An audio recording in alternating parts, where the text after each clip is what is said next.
Okay, hello everyone, how are you? कैसे हो? सब ठीक हो? It's great. चलिए, अच्छा है, ख्याल रखिए अपना, stay safe. It's tough time but have to take care of yourself, take care of your family. परेशान होइए मत, करिए मत, ठीक है? चलो, let's enough for pep talk, let's start our chapter.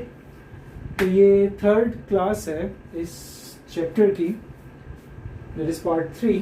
हमने लास्ट क्लास में पढ़ा how do acids and bases react with metals, फिर पढ़ा metal carbonates, metal bicarbonates, how do they react with acids. आज हम बात करेंगे न्यूट्रलाइजेशन रिएक्शन की। The first thing that we will discuss today is neutralisation reaction. So what is a neutralisation reaction? Okay, that we will see. इसमें क्या होता है, acid plus base gives rise to salt plus water. What do they do? Acid और base react करेंगे एक दूसरे के साथ, बट सॉल्ट एंड वाटर बनाते हैं। And how do metal oxides and non metallic oxides react with acids and how do they behave? Metallic oxides acidic है या बेसिक है, नॉन मेटेलिक ऑक्साइड्स कैसे हैं, तो वो चीजें हम पढ़ेंगे, ठीक है? फर्स्ट हम बात करते हैं न्यूट्रलाइजेशन रिएक्शन की। तो what is a neutralisation reaction? As I just have told you, acid plus base जब आप एक दूसरे के साथ कंबाइन करते हैं तो एसिड बेस को न्यूट्रलाइज कर देता है, बेस एसिड को न्यूट्रलाइज कर देते हैं, और सॉल्ट फॉर्म होता है और वाटर फॉर्म होगा, ठीक है? अब ये सॉल्ट होगा तो पहले ये देखना है कि एसिड स्ट्रॉन्ग है या बेस स्ट्रॉन्ग है या दोनों स्ट्रॉन्ग है। कभी एक स्ट्रॉन्ग होगा, एक वीक होगा, ये स्ट्रॉन्ग है, ये वीक है, कभी दोनों वीक होता है, फिर उसके सॉल्ट फॉर्म होता है। Strong acid will have more H+ ion concentration, strong base have more OH- ion concentration, and accordingly their salts will be formed. The very common example is HCl plus NaOH. Okay, you can take some example here. HCl plus NaOH ये aqueous solution होंगे, तो ये जब react करेंगे तो ये इसका cation, देखो बेस में से कैटायन आ रहा है, एसिड में से एनायन आएगा, और क्या बन रहा है यहाँ पे? NaCl प्लस क्या हो रहा है दूसरा? H2O. Next is one more example I have written here, या that is H2SO4 plus MgO. Look, now this is another, it's another kind now. Now देखो ये H2SO4, और यहाँ पे मैंने बेस के बदले, तो ये मेरा एसिड इस साइड पे ले रहा हूँ मैं, इस साइड में एसिड है, इधर मैं सारे बेसिस ले रहा हूँ, बट मैं बेस में यहाँ पे OH वाला कंपाउंड नहीं ले रहा हूँ। What I have chosen here is MgO, magnesium oxide, which is aqueous here. Magnesium oxide तो ये मेटेलिक ऑक्साइड है, तो मैं इसके साथ इसको रिएक्ट कर रहा हूँ, और ये सॉल्ट भी बन रहा है। देखो ये सॉल्ट भी बना दिया, सल्फेट सॉल्ट बन गया, ठीक है, और H2O भी हो गया। यहाँ पे Mg+2 आया, यहाँ से SO4 -2 +2 -2 गॉन बना, क्या? MgSO4, ये H2O इधर आ गया, तो सॉल्ट भी बन गया। ये आपका सॉल्ट है, ये वाटर है, ये एसिड है, तो इसका मतलब ये यहाँ पे क्या होना चाहिए? यस, वेरी गुड, ये बेस है। पर ये कैसा ऑक्साइड है? This is magnesium is metal, so this is a metallic oxides. इसका मतलब metallic oxides are basic in nature. कैसा नेचर है उनका? Magnesium oxide, metallic oxides are basic in nature. तो बेस में एक और चीज आज आप ऐड कर दो, that is metal oxides are basic in nature, ठीक है? इस रिएक्शन से हमको पता चल गया, ओके? तो कभी मधुमक्खी काटी आपको, a bee sting is generally acidic in nature, वो हमारी बॉडी में मिथेनोइक एसिड छोड़ देती है। मिथेनोइक एसिड ये फर्स्ट क्लास याद करो, फर्स्ट क्लास इसकी देखोगे तो वहाँ पे आपको HCOOH मिथेनोइक एसिड मिलेगा। सो जब भी हनी भी काटती है तो वो आपके अंदर क्या छोड़ देती है? एसिड छोड़ देती है, ठीक है? So a bee sting is acidic in nature, तो क्या करना चाहिए आपको? बेकिंग सोडा टाइप कंपाउंड, जो NaHCO3 टाइप कंपाउंड वहाँ पे रगड़ देना चाहिए, या फिर आप ये देख सकते हो कि वो एसिड था, ठीक है, आपने अभी सेकंड क्लास में पढ़ा था कि एसिड प्लस मेटल करते हो तो मेटल सॉल्ट बना देता है और हाइड्रोजन गैस रिलीज कर देता है, तो एसिडिक इफेक्ट कम हो जाती है। तो I remember while I was a kid, हमें तो गांव में मुझे ऑलमोस्ट 20-25 बार काटी होगी, क्योंकि हम तो खुद मधुमक्खी के छत्ते ये मध लेके भागते थे, पेड़ से काट के मैं लेके आता था, तो कई बार काटी है। तो हम मेटल रगड़ देते थे, उसने काटा है वो एसिड है, मेटल से रगड़ा आपने तो मेटल प्लस एसिड, तो मेटल अपना सॉल्ट बना देता है, एसिडिक इफेक्ट कम हो जाता है, तो ज्यादा सूजन नहीं आती। That was the first remedy we used to do in village. Your parents might be knowing about it, ठीक है, you can ask them, but this is another remedy. तो बी एसिडिक है तो क्या किया जाना चाहिए आपको, may be neutralise by soap. आप अगर सोप सॉल्यूशन भी वहां पे लगाओगे, सोप सॉल्यूशन अल्कली होता है, ठीक है, तो बेकिंग सोडा या यू कैन से आप सोप सॉल्यूशन भी ले सकते हो। तो सोप सॉल्यूशन अपने आप में अल्कली है। अल्कली का मतलब क्या है, वाटर सॉल्युबल बेस, जो पानी में डिसॉल्व होते हैं उनको हम क्या कहते हैं, alkali. Those are the bases. Is that clear? So bee acidic है। अगर वॉस्प आपको काटता है, वो एक मूवी भी है एंटमैन एंड वॉस्प, तो ये वॉस्प दैट इज तकैया बोलते हैं इसको, तो वो अगर काटता है तो वो बेसिक है, remember that is alkaline in nature. तो wasp thing here is an alkaline, so it may be neutralised by vinegar. तो इसके केस में आप यहाँ पे विनेगर जैसा सब्सटेंस ले सकते थे which is a weak acid. समझ में आ गया? तो एसिडिक इफेक्ट है तो आप बेस लो, बेस है तो आप एसिडिक ले सकते हो, ठीक है। You must have seen elderlies mostly, बच्चों की एज में कम होता है, बट या some of them still suffer overeating की वजह से। क्या होता है, स्टमक में हमारे कौन सा एसिड रिलीज होता है, ये फर्स्ट क्लास में मैंने पढ़ाया था, that stomach sometimes releases to much of acid during indigestion. बहुत ज्यादा इंडाइजेशन की इश्यू की वजह से फिर आपको खट्टी खट्टी डकारें आती है, and that is called acidity. तो this acidity, what is acidity here, it is too much of acid, that is what it's a bad condition, remember। अगर बहुत ज्यादा ये रहती है, not too much condition, it is too much acid, okay। और किसकी वजह से होता है यहाँ पे ये indigestion, और ये कहाँ पे होता है, स्टमक के अंदर। तो बहुत ज्यादा एसिडिक की वजह से ये अनईजी फीलिंग होती है, remember it's not a good feeling. तो जनरली मिल्क ऑफ मैग्नीशिया लिया जाता है। इसकी रेमेडी क्या है, फिर एसिडिटी हुई है तो इसकी रेमेडी सॉल्यूशन भी तो कुछ होगा, यस क्यों नहीं है। MgOH ट्वाइस वाली टैबलेट, या यू कैन से AlOH थ्राइस वाली टैबलेट्स ली जाती है, या इसको MgOH ट्वाइस जिसमें होता है उसको, MgOH ट्वाइस को हम कहते हैं मिल्क ऑफ मैग्नीशिया, ठीक है, या मैग्नीशिया। तो ये इनो के अंदर होता है, इनो या रेंटेक या जेलुसिल या डाइजीन, ऐसे बहुत सारी ये एसिडिटी की जो मेडिसिन है उसमें आप देखोगे तो ये कंटेंट होने चाहिए। हाइड्रोक्साइड्स होना चाहिए विच इज अ बेस। तो एसिड था स्टमक में बहुत ज्यादा, ये बेस उसके साथ जाएगा, उसको रिलीज कर देता है। So far Eno, as far as I have seen my own experience, Eno has been a very powerful, you can say acidity suppressor. उसको बस सॉल्व कर देता है आराम से, and you will be free within just very few seconds. समझ में आया? Okay. Even acidity of soil is a bad condition. Even soil sometimes get like acidic, तो वो बहुत ज्यादा फिर प्रोडक्ट ही नहीं रहती है, और फार्मर्स की हालत तो बहुत ज्यादा फिर ऐसे केसेस में खराब हो जाती है। तो farmers what do they generally do, they use lime, COH twice, okay. अगर सॉइल यहाँ पे एसिडिक हो जाती है तो ये क्या यूज करते हैं, ये लाइम बताया था ना, COH ट्वाइस क्या था, लाइम वाटर है ना, थोड़ी देर पहले slaked lime water, COH twice करते हैं, जो सॉइल की एसिडिटी को ये न्यूट्रलाइज कर देता है। सॉइल न्यूट्रलाइज हो जाए, कई बार फिर ये सॉइल को काफी व्हाइट कलर देता है। इसकी वजह से ना शुरुआत में आपकी सॉइल एकदम व्हाइटिश कलर की रहती है, एंड स्लोली फिर वो नेचुरल उसका जो कलर होगा वो आना चालू हो जाएगा। समझे आप? तो ये न्यूट्रलाइजेशन रिएक्शंस के देखो काफी सारे फायदे हैं। अगर आज के बाद कभी हनी भी काटती है, ठीक है, तो क्या करोगे, वॉस्प के पास भागना है। क्यों? क्योंकि इसका एसिडिक है, इसका बेसिक है, तो इसको ततैये को साथ में लेके ही चलना है, दोनों साथ, ठीक है, दोनों साथ में लेके मत चलना। अगर ये इसने काट लिया तो इसके पास जाओ कि भाई तू काट ले, तो ये इसको न्यूट्रलाइज कर देगा। इसने काटा है तो हनी बी का, मधुमक्खी का छत्ता होता है, उसमें जाके हाथ मार देना है, वो काट लेगा, न्यूट्रलाइज हो जाएगा, ठीक है।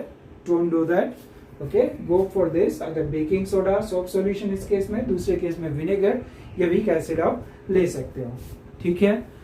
Okay, have you heard soda fire extinguisher? That is a common project that many students make here. Soda fire extinguisher में जो हमने लास्ट क्लास में मैंने पढ़ाया था सेकंड नंबर के वीडियो में, देखो इसमें क्या होता है H2SO4. What is H2SO4? Sulphuric acid, acid plus bicarbonate के रिएक्शन देखे थे हमने. यस, सेकंड वीडियो देखोगे तो उसमें था, है ना, H2SO4 when acids react with metal bicarbonates. तो यहाँ पे मैंने आपको उसमें बोला भी था कि Na2SO4 सॉल्ट बनेगा, CO2 गैस रिलीज होगा प्लस H2O लिक्विड. ठीक है, तो इसमें जो CO2 गैस रिलीज होता है, H2SO4 प्लस NaHCO3 के बीच में रिएक्शन होता है. इट्स अ बॉटल जिसके अंदर ये सारी चीजें होती है. ठीक है, it's like a big bottle where you have both this component inside it. So when you shake them, उसको बोलते हैं ना विगरसली शेक करना पड़ता है. तो जब आप ये करते हो, इन दोनों के बीच में रिएक्शंस होगा. रिएक्शंस की वजह से यहाँ पे क्या होता है, CO2 गैस प्रोड्यूस होता है, and that CO2 gas that pushes out this water, and this water here helps in the extinguishing the fire. ठीक है, it plays the role of an extinguisher. So this is your soda acid extinguisher. What are the two components? H2SO4 and NaHCO3. When you shake them vigorously, the reactions occur, the CO2 is produced, that CO2 pushes the water, है ना? Is that clear? And that water, that's it, extinguishes the fire. Yippee! That's it. आपको soda acid fire extinguisher बनाना भी आ गया. So you can do it. That is your summer homework. घर पे इसको बनाओ और फिर इसको यूटिलाइज करो. आग मत लगा देना उसके चक्कर में, कहीं छोटा सा आग, एक दो पेपर कहीं जल रहा है तो ठीक है, वरना ऐसा नहीं उसके चक्कर में घर में आग लगा दो आप. ठीक है, बी केयरफुल.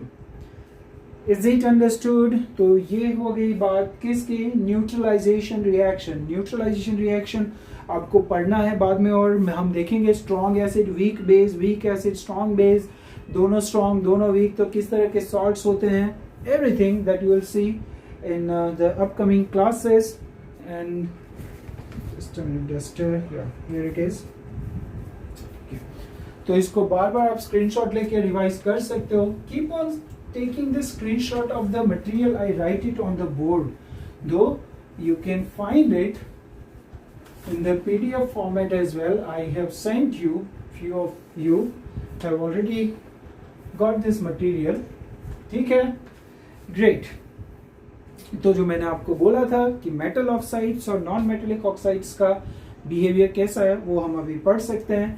से आई टोल्ड यू कि अगर मैं ये एसिड प्लस CuO, ये आपकी टेक्स्ट बुक की एक्टिविटी ही होगी. एक्टिविटी नंबर आपकी टेक्स्ट बुक में इफ यू गो एक्टिविटी 2.7 है.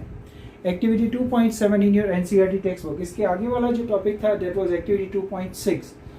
ठीक है, activity 2.6 on page number 21 in your text book. चलो ठीक है. सो HCl प्लस CuO अगर आप बनाते हो तो यहाँ पे ये बनता है कॉपर 2 क्लोराइड. कौन सा बन रहा है ये, इसको देखो, इसको आप नाम लिखते हो तो हम इसको लिखते हैं कॉपर 2 क्लोराइड. क्यों ऐसा करते हैं? Well that's a suspense.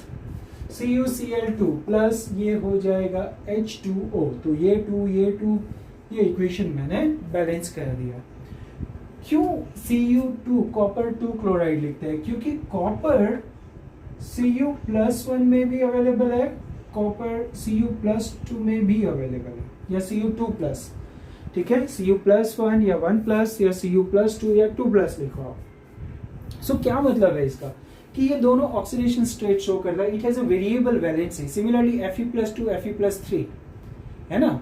तो ऐसे कुछ एलिमेंट्स ऐसे हैं जो वेरिएबल वैलेंसी, वेरिएबल आयन से, ये +1 भी हो सकता है +2 भी. तो यहाँ पे कॉपर 2 है जो क्लोरीन के साथ कंबाइन करके कॉपर क्लोराइड बना रहा है. तो ये तो सॉल्ट हो गया. तो ये यहाँ पे सॉल्ट है और ये वाटर है. ये क्या है? This is acid. So acid किसी चीज के साथ रिएक्ट कर रहा है, सॉल्ट एंड वाटर दिया, इसका मतलब इसको क्या होना चाहिए? This must be our base. तो बेस क्या है? CuO. तो CuO here is metal oxide.